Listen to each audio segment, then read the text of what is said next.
Okay, we're going to do writing equations in point slope form for day 2. Our point slope form formula right here, remember m is slope,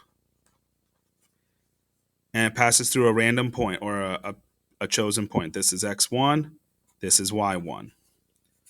The steps are still the same. We identify the slope, we label the x1, y1, and then we substitute it into the formula. So here's some different situations that we could be asked these problems. First, a verbal situation. Craig is driving at a constant speed of 70 miles per hour. So a constant speed he's traveling per hour. That means every hour he goes 70 miles. So for 1 hour, he goes 70 miles. For 2 hours, he goes 140 miles. For 5 miles, he goes 350 miles. Okay. So, no, I'm sorry, for 5 hours, he goes 350 miles. So that constant speed, this is our slope, m equals 70. After driving 3 hours, his odometer reads 295 miles. So because of that, this is my input. My input is 3. My odometer, my output, that's my 295. That's my y value. So it wants in point slope form the number of miles driven after x hours. So y minus y1 equals m x minus x1. So y minus 295, because that's my y1, equals m, which is my slope, 70, parenthesis x minus 3. And because these are positive values, there is nothing else to do. There's no simplifying or anything like that. That problem is done. These are questions that we've seen on the state test before. Question number 2 reads, what is the equation in slope-intercept form of a line that passes through the point negative 26, comma, negative 11, and 39, comma, 34? So what I would suggest on this problem is, because it wants it in slope-intercept form is y equals mx plus b, I would build a table in Desmos, negative 26, negative 11, 39, 34. I would use my regression formula, y1 tilde mx1 plus b. That would give me my m value, which is 9 over 13. It's going to give it to you as a decimal. Make sure that you hit the little button off to the left side that looks like this. That'll change it to a fraction.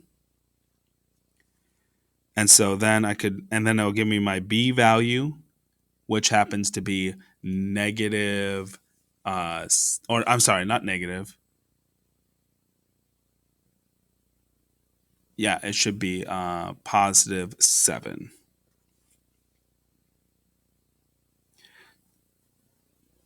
So slope-intercept form, y equals 9/13 x plus 7.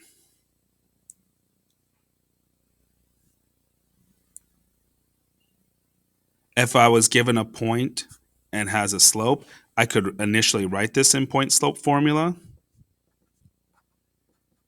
This is the point slope formula right here.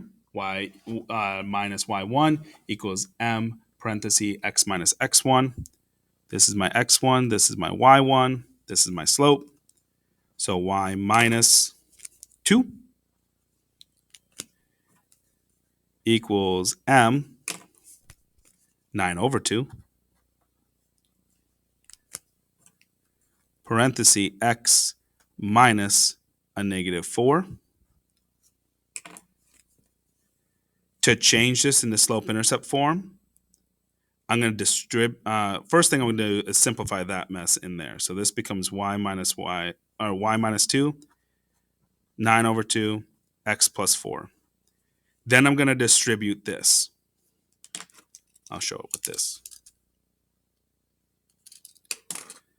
So this becomes y minus 2 equals 9/2 x. 4 times 9 is 36, divided by 2 is 18, so plus 18. Then I would move this 2 over, and that becomes plus 2. So y equals 9/2 x plus 20.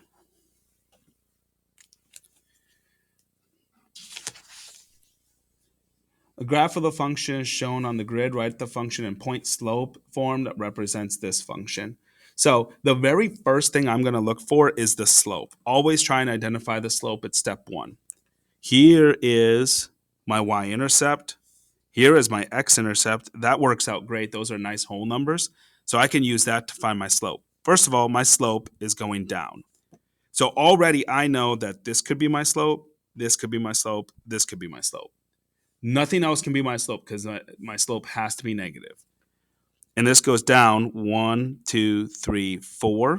So down 4 over 1, 2, 3, 4, 5, 6. So negative 4, that's out because it's negative 4/6. It's either going to be 2/3 or 3/2. And if I notice, my numerator is smaller than my denominator. Here, my numerator is bigger than my denominator. Here, my numerator is smaller than my denominator. It's most likely this, but let's double check and reduce. I can divide both by 2, and that becomes negative 2 over 3. So yes, negative 2/3 is my slope. I'm also going to cross this off because I'm not going to use that for a point. I'm also going to cross this off because I'm not using 2/3 for a point. Now I got to find something that works with these that makes a point. I have a 2, a negative 4, a 6, a 4, and a 3. Well, 3, 4, 6, and 2 are all positive values. So I may be looking for something like that. So let me go ahead and look. If I go down 2 over 3, I have this point right here, which is 3, 2. I have 3s, I have 2s. Let me see if that will work. This is my x1. This is going to be my y1. So my x1 is 3. My y1 is 2. That's y minus 2. That's x minus 3. That matches my formula. And it should not change. So there we go. Those are some questions that we may have for day 2 and extra practice on point slope form.